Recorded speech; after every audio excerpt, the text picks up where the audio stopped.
आपण सारे सज्ज आहोत. आकाशामध्ये आज चमकणाऱ्या ताऱ्यांऐवजी भारतरत्न महामानव विश्वभूषण डॉक्टर बाबासाहेब आंबेडकर यांच्या विचारांचे तारे या द्रोणच्या रूपाने चमकत आहेत.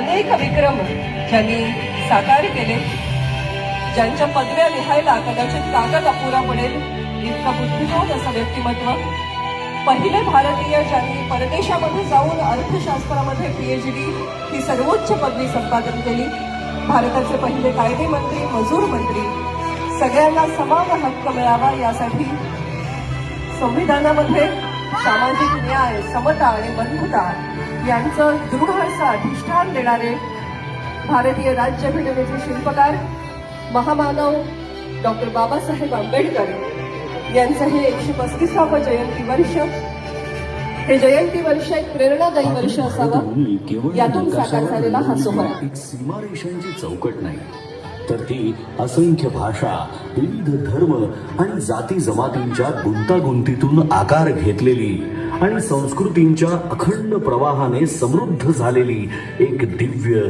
जिवंत चेतना आहे. या विविधतेच्या विराट सागरातही एकात्मतेची अखंड ज्योत तेवत ठेवणारे जे अमृत आहे ते म्हणजे भारतीय संविधान. या संविधानाचे शिल्पकार म्हणजे डॉक्टर बाबासाहेब आंबेडकर, एक असा महामानव ज्यांच्या विचारांची उंची हिमालया एवढी भव्य, ज्यांच्या संघर्षाची गाथा समुद्रा एवढी अथांग आणि ज्यांच्या कार्याची किमया आकाशा एवढी व्यापक आहे.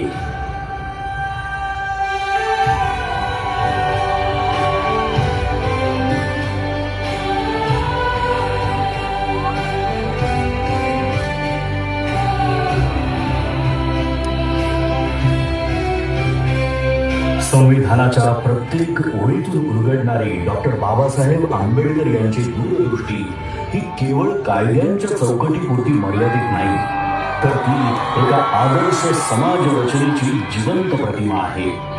न्याय, स्वातंत्र्य, समता आणि बंधुत्व या मूल्यांच्या आधारावर त्यांनी असा भारत घडवण्याचा ध्यास घेतला जिथे प्रत्येक नागरिकाला आपलं अस्तित्व अभिमानाने जगता येईल. त्यांनी केवळ संविधानाची रचना केली नाही, तर एक असा भारत निर्माण केला जो प्रगत, न्यायप्रिय आणि समताधिष्ठित असेल आणि जिथे आधुनिक भारताची बीजे पेरली जातील.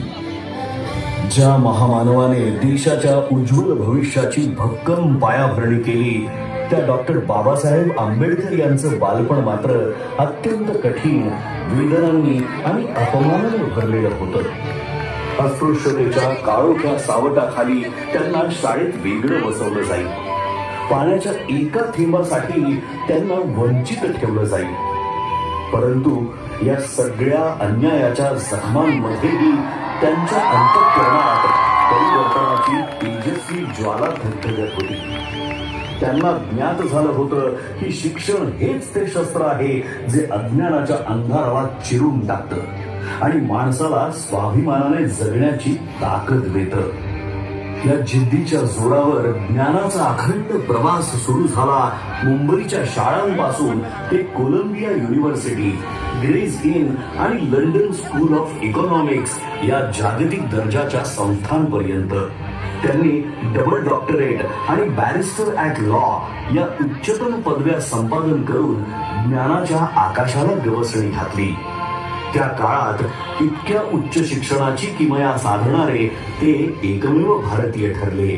आपल्या विलक्षण बुद्धिमत्तेच्या जोरावर परदेशात सन्मानाने आयुष्य जगण्याची संधी असतानाही डॉक्टर बाबासाहेब आंबेडकरांनी मातृभूमीची निवड केली. मात्र भारतात परतल्यावर त्यांना जातीच्या कारणामुळे बडोद्यामध्ये राहण्यासाठी छप्परही नाकारलं गेलं. पण अपमानापुढे झुकण्याऐवजी त्यांनी संघर्षाचा मार्ग निवडला. त्यांच्या कार्याची दखल घेत छत्रपती शाहू महाराजांनी 1920 साली त्यांना नव्या युगाचा नेता म्हणून गौरवलं आणि तिथूनच सामाजिक क्रांतीची नवी पहाट सुरू झाली.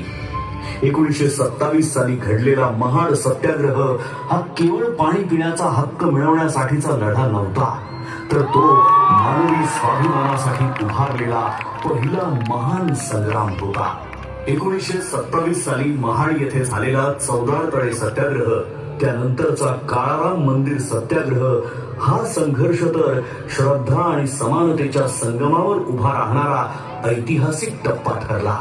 हा केवळ पाण्याच्या हक्कासाठी नव्हता, तर मानवी स्वाभिमान, समानता आणि सामाजिक न्यायासाठी उभारलेला पहिला महान सामाजिक संग्राम होता. 1930 ते 1932 या कालखंडात डॉक्टर बाबासाहेब आंबेडकर यांनी गोलमेज परिषदेमध्ये सहभाग घेत वंचित, पीडित आणि शोषित समाजाचा आवाज जागतिक स्तरावर पोहोचवला. अनहायलेशन ऑफ कास्ट या त्यांच्या क्रांतिकारी ग्रंथातून त्यांनी जाती व्यवस्थेच्या मूळ पायालाच हादरा दिला. त्यांनी निर्भीडपणे सांगितलं की जोपर्यंत जात अस्तित्वात आहे तोपर्यंत खऱ्या अर्थाने लोकशाही फुलू शकत नाही. मी हिंदू म्हणून जन्माला आलो असलो तरी हिंदू म्हणून मरणार नाही, हे वाक्य केवळ एक उद्गार नव्हे, तर अन्यायाविरुद्ध उभं राहण्याचा, समतेसाठी लढण्याचा संकल्प होता. डॉक्टर बाबासाहेब आंबेडकर यांचा संघर्ष केवळ सामाजिक परिवर्तनापुरता मर्यादित नव्हता, तर त्यांच्या वैयक्तिक आयुष्यातही वेदना, त्याग आणि कठोर परीक्षांनी भरलेला होता.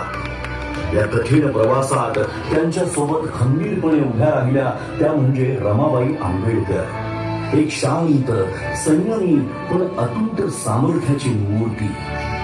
घरात आर्थिक तंगी असताना उपासमारीच्या छायेतही त्यांनी कधीही तक्रार केली नाही. योग्य उपचारांच्या अभावामुळे आपल्या लेकराला गमावण्याचं असह्य दुःख त्यांना सोसावं लागलं, तरीही या दुःखाने त्या खचल्या नाहीत. उलट आपल्या पतीच्या महान ध्येयासाठी त्यांनी प्रत्येक वेदना मागे सोडली. डॉक्टर बाबासाहेब आंबेडकरांनी केवळ दलितांच्या वेदनांना वाचा फोडली नाही, तर त्या प्रत्येक माणसासाठी आवाज उठवला ज्याच्यावर अन्याय झाला, जो शोषित होता आणि ज्याला आपल्या कष्टांचं योग्य मूल्य मिळत नव्हतं. कोकणच्या मातीतील शेतकऱ्यांच्या शोषणाविरुद्ध त्यांनी थेट आवाज उठवला आणि खोटी पद्धती या अन्यायकारक व्यवस्थेच्या मुळावर घाव घालत त्यांनी शेतकऱ्यांना स्वाभिमानाने जगण्याचा मार्ग खुला केला.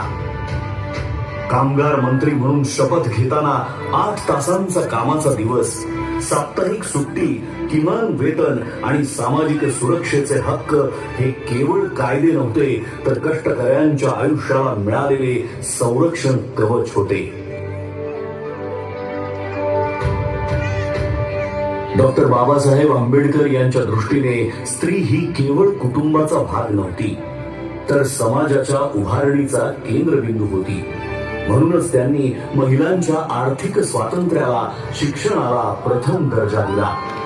बालविवाह, सतीप्रथा, देवदासी प्रथा आणि विधवांचं अमानुष शोषण या सर्व कुप्रथांविरुद्ध त्यांनी प्रखर आवाज उठवून समानतेचा हक्क दिला.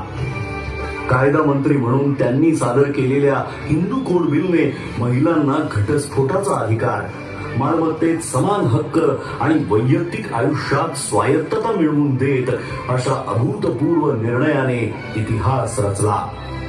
तसंच कामकाजी महिलांसाठी मातृत्व रजा आणि समान कामासाठी समान वेतन या केवळ सुधारणा नाही, तर स्त्रीच्या सन्मानाचा आणि स्वातंत्र्याचा नवा अध्याय होता.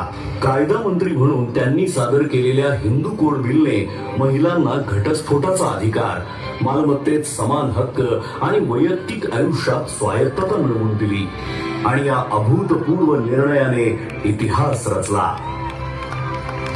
1947 साली डॉक्टर बाबासाहेब आंबेडकर यांची संविधान मसुदा समितीचे अध्यक्ष म्हणून निवड झाली. या जबाबदारीला न्याय देत त्यांनी भारतीय संविधान या अद्वितीय ग्रंथाची निर्मिती केली, जो जगातील सर्वश्रेष्ठ संविधानांपैकी एक आहे. संविधानाच्या माध्यमातून त्यांनी प्रत्येक व्यक्तीला अभिव्यक्ती स्वातंत्र्य, समानतेचा हक्क, अस्पृश्यतेचा अंत आणि सर्व प्रकारच्या भेदभावावर कठोर बंदी घालून मानवाधिकार केवळ कायद्याच्या चौकटीत न ठेवता प्रत्येक भारतीयाच्या जीवनाचा अविभाज्य भाग बनवले.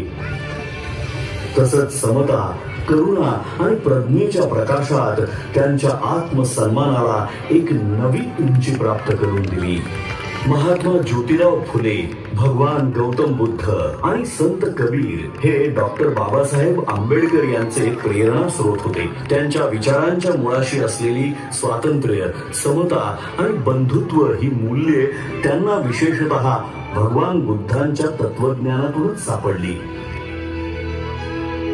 14 ऑक्टोबर 1956 रोजी नागपूर येथील दीक्षाभूमीवर इतिहासाला वळण देणारा तो निर्णायक क्षण आला. त्या दिवशी डॉक्टर बाबासाहेब आंबेडकरांनी बौद्ध धम्माचा स्वीकार केला आणि सुमारे 5 लाख अनुयायांना धम्म दीक्षा देऊन एका महान सामाजिक क्रांतीची सुरुवात केली. जगातील सर्वात मोठे शांततापूर्ण सामूहिक धर्मांतर म्हणून या घटनेची इतिहासात नोंद झाली. त्यांनी केवळ संविधानाची निर्मिती केली नाही, तर एका सशक्त, न्यायप्रिय आणि एकात्म राष्ट्राचा पाया रचला. म्हणूनच ते केवळ एका समाजाचे नेते नाहीत, तर संपूर्ण भारताचे राष्ट्र निर्माते आहेत. अशा या महान विभूतीचे, या युगपुरुषाचे आपण आज कृतज्ञतेने स्मरण करूया आणि अभिमानाने, आत्मसन्मानाने आणि एकतेच्या भावनेने म्हणूया, जय भीम, जय भीम, जय भीम, जय भीम.